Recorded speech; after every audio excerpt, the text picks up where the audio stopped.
morning, dear 7th class students. How are you? Hope you will be fine. And yesterday we have learned the lessons, the sixth poem, the blind man and the poem and the elephant. We have read the half poem or the four stanzas of this poem, and now we start reading the rest stanzas of this poem. The fourth reached out an eager hand. जो चौथा जो अंधा व्यक्ति है वो एक अपने हाथ से एक ईगर मतलब होता है अपने लंबे हाथ से आगे बढ़ा and felt about the knee मतलब होता है घुटने, और उसने घुटनों की वो मतलब घुटनों को महसूस किया. What most this mightily beast is like is mightily plain quite he tis clear enough the elephant is very like a tree. What most this mighty beast, ये शक्तिशाली जानवर, beast मतलब होता है जानवर, is like is mightily plain, ये मतलब बिल्कुल ऐसे बिल्कुल साफ दिखाई दे रहा है. तो ये क्या हो सकता है? Quite ही वह सोचने लगा. क्वाइट होता सैड वेव्स ने कहा. दिस मतलब it is clear enough the elephant is very like a tree. ऐसा लग रहा है कि मानो ये एक वृक्ष है. एलिफेंट का जो टांग है वो एक वृक्ष की भांति लग रहे हैं. The fifth who chance to touch the ear, fifth जिसने ने हाथी के कान को स्पर्श किया. सेड यान द ब्लाइंडेस्ट मैन.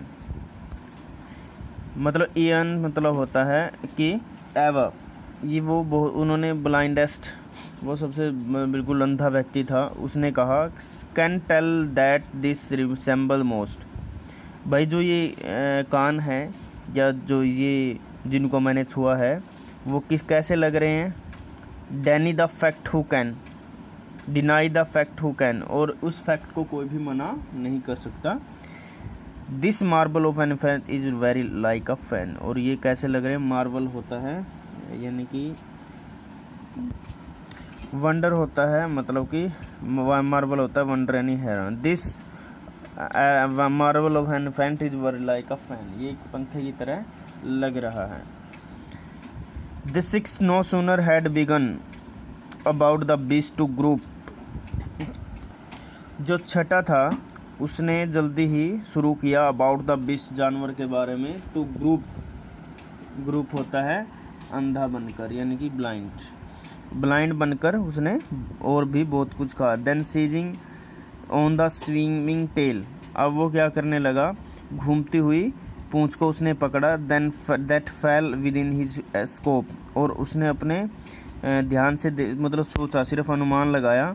आई सी क्वाथी, उसने कहा मैंने देखा क्या. The elephant is very like a rope, कि एलिफेंट की जो पूंछ है वो किसकी तरह, एक रस्सी की तरह है.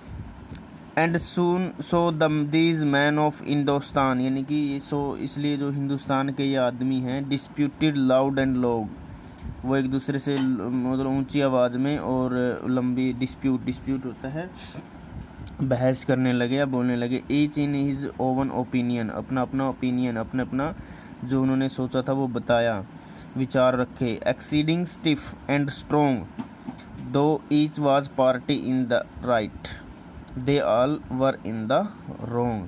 एक्सीडिंग स्टिफ और स्ट्रोंग, बहुत ही संघर्ष और प्रयास के बाद.